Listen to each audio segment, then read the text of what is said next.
Hi everyone, welcome in. I'm Hossein and in this video we want to talk about how we can import our R visualizations to Power BI. Specifically, I want to talk about one of the reports that I created for Enterprise DNA Challenge number 16. And here I want to talk about this scatter plot that I created in R and then imported it to Power BI. For doing so, I break it down to 4 different sections, and I want to start off by creating this scatter chart here. After that, we want to go for the next step here. Then we want to talk about some theme options that we have in R, and then we will get the result at the 4th section here. So let's get started by going through the first step codes that I created here. Before getting to the code, let's take a look at the data set that we imported to Power BI and R for creating this graph. Here we have clients, we have a duration hour, we have earnings, and we also have hourly rate. And for creating this report, you need to, for creating this scatter chart, I use the 3 packages here: tidyverse, ggtheme, and ggpubr. And if you haven't installed these 3 packages, you need to first download and install all of them using install.packages function here. And after that, you need to use library function to load them to the R environment and use their functions to create the scatter chart. Okay. And that's why I place all these 3 lines here. After that, I want to use ggplot function to create a scatter plot. And this is the code that I used for creating this plot here. But I want to start off from the beginning, and I just want to use ggplot. And before that, I need to say that at the first step, you need to specify the data set to the function ggplot. And here, as you can see, I used pipe operators to specify to import our data set to ggplot. And it's one of the best way to do so because after the pipe operators, you can use filter function to filter out some parts of the data that you won't use and that you're not gonna use them to create the visualizations. And although I don't have a filter function here, but it's one of the ways that you can use that. Maybe you want to use it in your report. And after specifying the data set for ggplot, you need to use AES function, AES argument, to specify the X and Y axes. So for X axis, I wanted to have, as you can see here, I wanted to have duration hour, and for earnings, for Y axis, I want to have earnings. So let's specify that. Duration hour and earnings.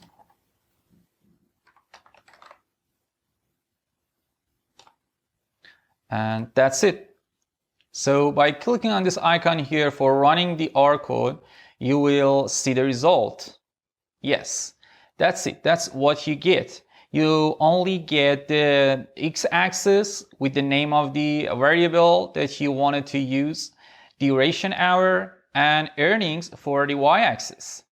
And for getting the points here, getting all the circles here, you just need to add plus, and you need to use geom point. And now by running the code, you will get the point on your graph. That's it.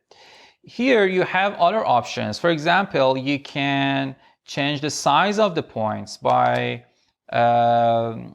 writing size equal to 10. For example, if I run the code, you can see that we will get the bigger circles here.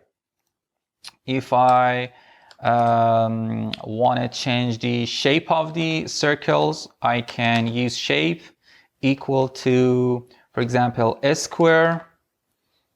And if I run the code, you will see that we get the squares, or I can specify triangle, and that's it. Let's get back to circle. And the other option that you have here, you can change the transparency of the circles by using alpha, for example, equal to 0.1, and you will get the result here, as you can see. And you can also change that to, for example, 0.8, and you will get this result here. The other option that you have is that you can change the color of these circles by using color equal to orange. And yeah, by running the code, you can see that we will get the orange circles here. But the code that I used for this, for creating this visualization, this scatter chart at the first step, is somehow different, and I want to show you why I use this code here. Let's copy and paste it here. It's 3G. Yes. If you want to have different colors based on one of your variables in your data set, you need to specify, you need to assign that variable to the color function here. If you write color equal to hourly rate, you will get different colors for different hourly rates. Okay, let's delete this line here. No, let's delete this here. Control X. Now, if I run the code, you can see that we will get the, we get the different colors for different circles here. Let's make it somehow bigger by using size equal to 10, so that you can get, now you can see that we have hourly rates around 70 here and around 20 here. Okay, that's it. And since I wanted to have colors based on hourly rate, and I also wanted to have, if you see here, I wanted to have size of the circles based on the hourly rate. So I added this line to my code here, and if I add it here, instead of size equal 10, you will get the different circles based on their hourly rate values. That's it. You can see here that we have bigger circles here because they are around 70 hourly rate, as we had here. And we have smaller circles or smaller dots here because the hourly rate for them are about 20, which you can see here based on their colors. Okay, that's it for the first section of the code. So you get how we why and how we can create some scatter plot here, and why we did use these codes here, these lines here. Okay, let's get to the next step. At the second step, we wanted to create somehow a scatter plot like this, and I want to explain you why we use other lines here. For example, starting by zoom smooth and scale X continuous, and why we use labs here. Okay, at the first step, if if I delete these rows, I want to delete these rows here using Control X. If I run this code here, now you can see that we have our previous scatter plot. We just add a line here, a blue line here, that with a 95% confidence interval around the line. So, and we created this line only by adding ggplot function here. That's it. Using this code, you can add, you can fit a line to your points on scatter charts. Okay, that's it. So if I delete this line and delete this plus icon here, you will get the same result as we get in the previous section, in the first step here. So the only difference is that we used geom smooth function here.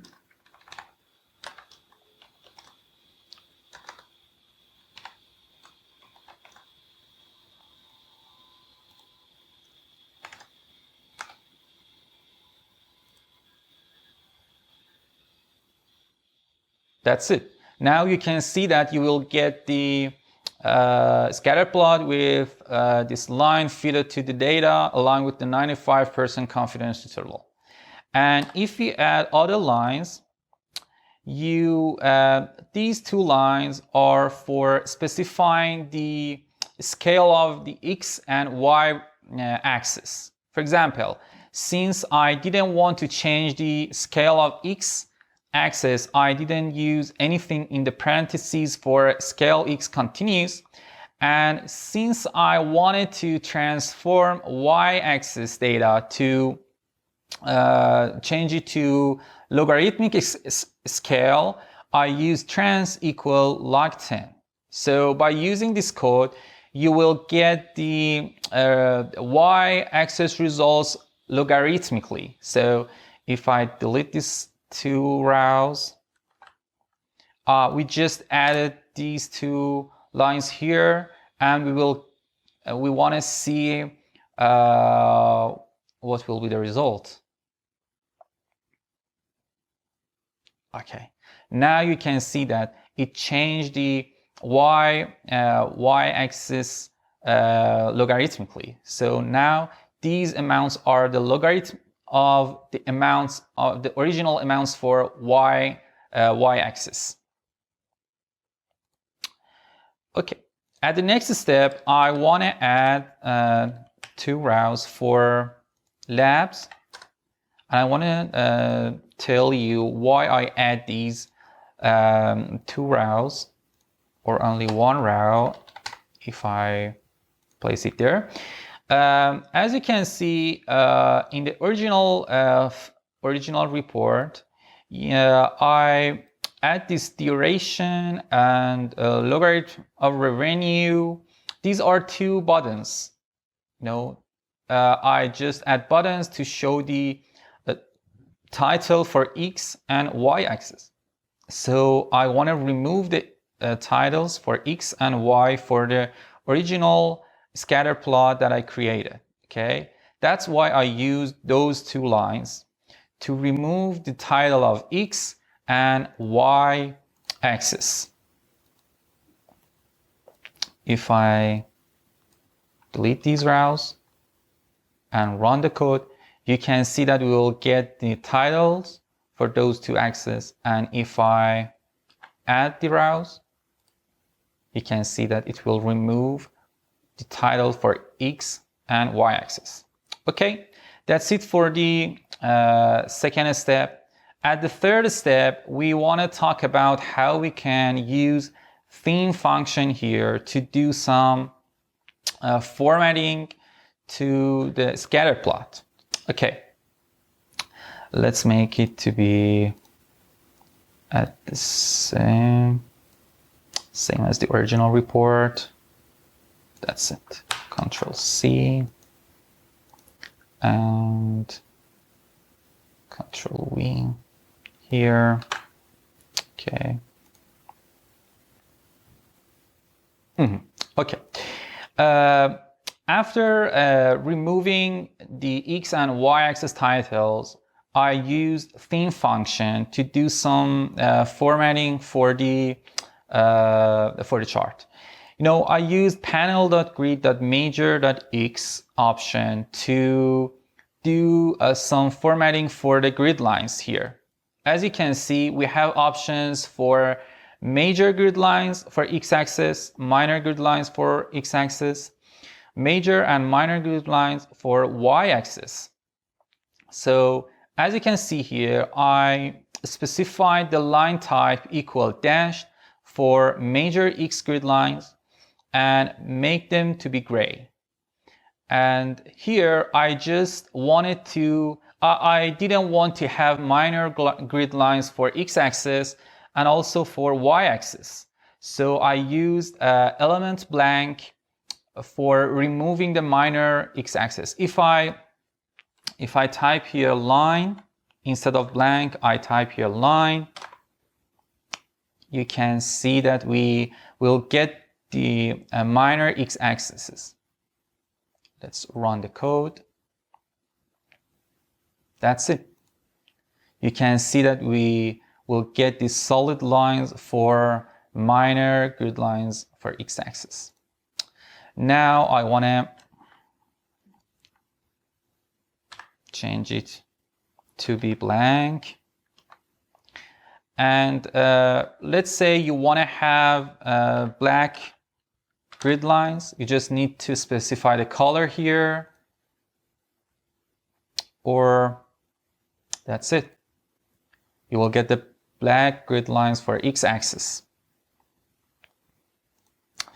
And that's all the same for y-axis. You can specify the line type, you can specify the color, and you have more options here. And if you are curious about the options that you have, you just need to go to the help section here, and you just need to type theme, and under the theme section, you which is one of the functions in ggplot 2 package, you can see all the options that you have here: line, rect, text, title. And here you can see the options that I used them: panel.background, panel.grid.major. And these are the options that I used: panel.grid.major x, panel.grid.major y, and minor x and minor y. And that's it for these 4 lines here. That's why I added these 4 lines to change the color and change the line type of the grids, and also to remove the minor grid lines for x and y axes. And after that, I used panel.background and plot.background. I wanted to remove the background from plot and the panel so that I can make it somehow transparent and use the scatter chart wherever I wanted to in my report, and that's make it to be transparent. So by using element underline blank and element underline blank for panel.background and plot.background, you can make your scatter chart to be transparent, to have a transparent background. And so if I delete these 2 lines using Ctrl X, you can see the result. Yes. And let's add one of them and delete another one. Yeah, that will only remove the panel background. And if I add that too, it will remove the plot background. That's it. You will get the transparent background here. As you remember, in previous sections, we had legends on our graph, okay? So for removing the legends in this section, I use legend.position equal none, and it will remove the legend from the graph. If I remove this line, you will see that we will get the legends at this side of the chart. Okay, both legends, we will get the both legends. But by placing this line here, legend.position equal to none, you will get rid of all the legends in your report. And that's it. And if I want to explain why I placed these two lines here, I just placed them to specify the size and color of the X and Y-axis lines. For example, here, let's say I want to increase the size of the line. I want to make it to be 10. Okay.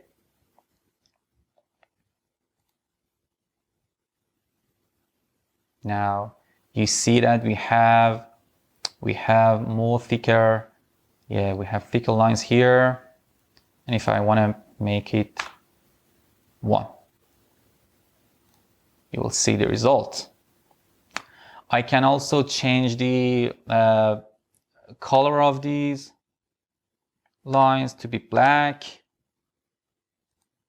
or gray as it was. Yeah, that's it. You can see that we get the black lines here.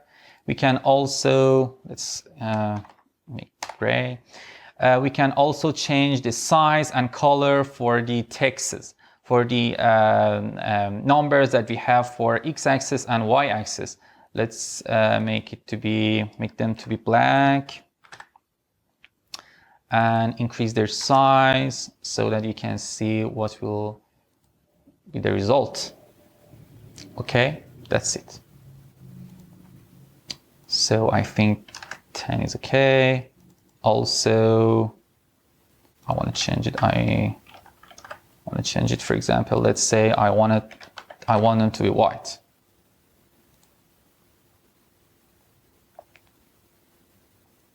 And I wanted them to be 10. That's it. So that was all I have for the third section. And at the fourth section, I just, after adding all of these options here, I just added these two lines here. Yes, these two lines are for color scale and size of the points and circles that we have here. If you search this function using Control-C, Control-V, yeah. Here you can have options to change the color and change the size of the circles that you created for your scatter chart. For example, here you can use alpha for changing the transparency, which is the number between 0 to 1. You can use direction. You can use options. You have 4 options here. You just need to play with these options here. You can change them to see which result will be the best one for you that fits your report, fits your theme. And for example, let's say I want to change it to be +1 instead of -1, then you will get the result. You can see the result will be changing. Yeah. If I want to, for example, change the option, you can see here that we have options for plasma, inferno, magma, verdis, and so on and so forth. So I placed magma because I thought that it will be the best option for me.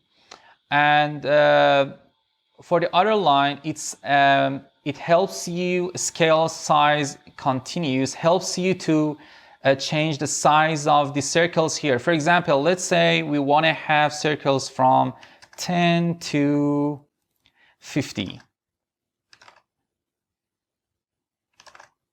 10 to 50. And if I run the code, you will see the bigger dots here, bigger circles here. And let's say I want to have, using these two numbers here specify the minimum and the maximum size for these circles here. If I specify 1 for the minimum size and 50 for the maximum size, you can see that you will get the minimum size here. I don't know if you can see these dots here. And you will get the maximum size for here. These are 50 and these are 1. So that's why I place 4 and 17 to be the minimum and the maximum size for these circles. Okay, that was all I have for you today. Hope you enjoyed it and see you in the next one. Hey everyone, thanks for tuning in to Enterprise DNA TV. If you enjoyed the content covered in this particular tutorial, please throw the video a like. It really helps us and we really appreciate it. Also, don't forget to subscribe to the Enterprise DNA TV channel. We have a huge amount of content coming out all the time from myself and a range of content creators, all dedicated to improving the way that you use Power BI and the Power Platform. Lastly, check out Enterprise DNA's website, plenty of resources and further learning that you can access very easily. All the best. Take care.